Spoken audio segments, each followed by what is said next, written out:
एक बार की बात है। एक गांव था, बिल्कुल साधारण सा गांव। वहां की गलियां कच्ची थीं। लोग सादा जीवन जीते थे और दिन सूरज के उगने के साथ शुरू होकर सूरज के ढलने के साथ खत्म हो जाता था। उसी गांव में एक बूढ़ा आदमी रहता था। उम्र ने उसके शरीर को कमजोर कर दिया था, लेकिन अनुभव ने उसके मन को बहुत मजबूत बना रखा था। उसने अपनी पूरी जिंदगी मेहनत करके गुजारी थी। उसने कभी आसान रास्ता नहीं चुना और न ही कभी हालातों से शिकायत की। उस बूढ़े आदमी का एक ही बेटा था। वही उसकी दुनिया था और वही उसकी सबसे बड़ी चिंता भी। बेटा जवान हो चुका था, शरीर से मजबूत था लेकिन आदतों से बहुत कमजोर। वह किसी भी काम को गंभीरता से नहीं लेता था। दिन भर गांव में इधर उधर घूमना, लोगों से बेकार की बातें करना और समय को यूं ही बर्बाद करना उसकी दिनचर्या बन चुकी थी। न उसे भविष्य की चिंता थी और न ही अपने पिता की मेहनत की कद्र। बूढ़ा आदमी यह सब रोज देखता था। कई बार उसने बेटे को समझाया, कई बार प्यार से बात की, कभी डांट भी लगाई, लेकिन हर बार बेटे का जवाब एक ही होता था, अभी बहुत समय है। यही शब्द उस बूढ़े आदमी के दिल को सबसे ज्यादा दुख देते थे। वह जानता था कि समय कभी रुकता नहीं और जो इसे हल्के में लेता है वह एक दिन खुद ही पीछे रह जाता है। एक दिन बूढ़ा आदमी बहुत देर तक चुपचाप बैठा रहा। वह सोच रहा था कि बेटे को समझाने के लिए अब शब्द काफी नहीं है। उसे ऐसा सबक चाहिए था जो बेटे के दिमाग में नहीं, सीधे उसके दिल में उतर जाए। उसी दिन उसने मन ही मन फैसला कर लिया कि वह अपने बेटे को समय की असली कीमत समझाएगा। अगले दिन उसने अपने बेटे को अपने पास बुलाया। घर के अंदर एक अलमारी थी जिसमें एक पुरानी घड़ी रखी हुई थी। वह घड़ी कोई खास नहीं थी, लेकिन वर्षों से समय बता रही थी। बूढ़े आदमी ने बेटे से कहा कि वह अलमारी से वह घड़ी निकाल कर लाए। बेटा अंदर गया, घड़ी निकाली और पिता के सामने रख दी। फिर बूढ़े आदमी ने कहा, अब तुम ये घड़ी लेकर बाजार जाओ और जो भी लोग तुम्हें मिलें सबसे इस घड़ी की कीमत पूछकर आना। बेटे को यह बात थोड़ी अजीब लगी, लेकिन उसने कुछ नहीं कहा। वह घड़ी लेकर बाजार की तरफ चल पड़ा। बाजार में उसने एक एक करके कई लोगों से पूछा। किसी ने घड़ी देखकर कहा कि इसकी कीमत ज्यादा नहीं होगी। किसी ने कहा कि यह ठीक ठाक दाम में बिक सकती है। किसी ने 500 रुपये बताए, किसी ने 800 और किसी ने 1000 रुपये। हर आदमी ने अपने हिसाब से कीमत लगाई। कई लोगों ने एक जैसी कीमत बताई, कई लोगों ने अलग अलग। शाम होने पर बेटा वापस घर लौटा। उसने अपने पिता से कहा कि बाजार में हर आदमी ने घड़ी की कीमत अलग अलग बताई है।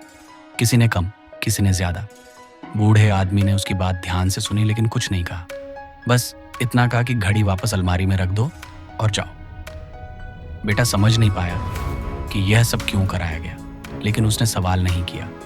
अगले दिन फिर से वही बूढ़ा आदमी अपने बेटे को बुलाता है। फिर से अलमारी से वही घड़ी मंगवाई जाती है।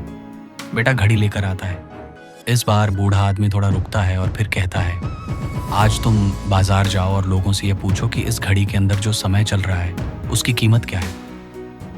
यह सुनकर बेटा पूरी तरह हैरान रह जाता है।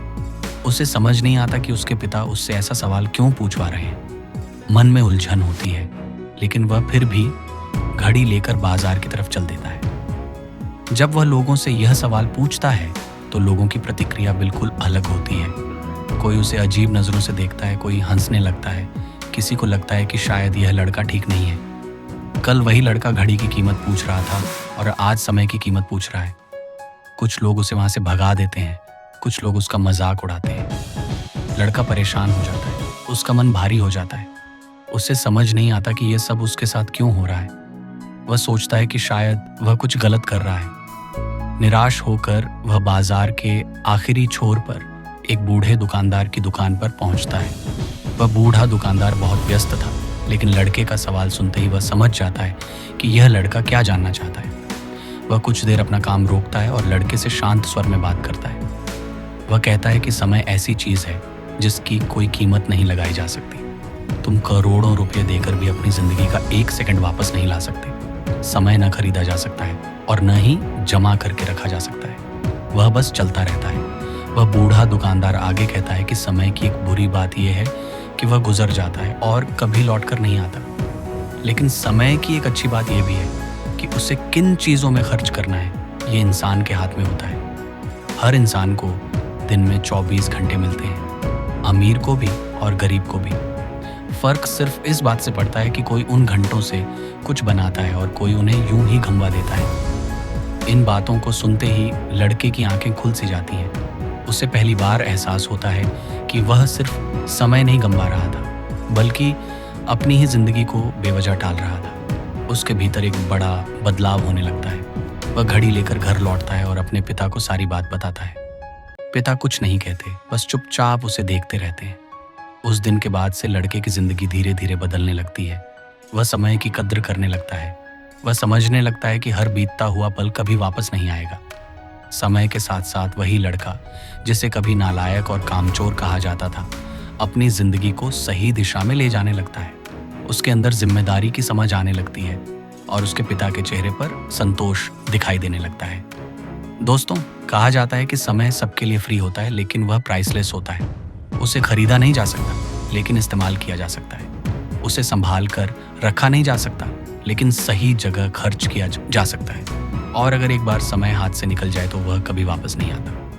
अगर आप चाहते हैं कि ऐसी कहानियां और लोगों तक पहुंचें तो इस कहानी को सपोर्ट करें, वीडियो को लाइक करें और चैनल को सब्सक्राइब करें। जय हिंद, जय भारत।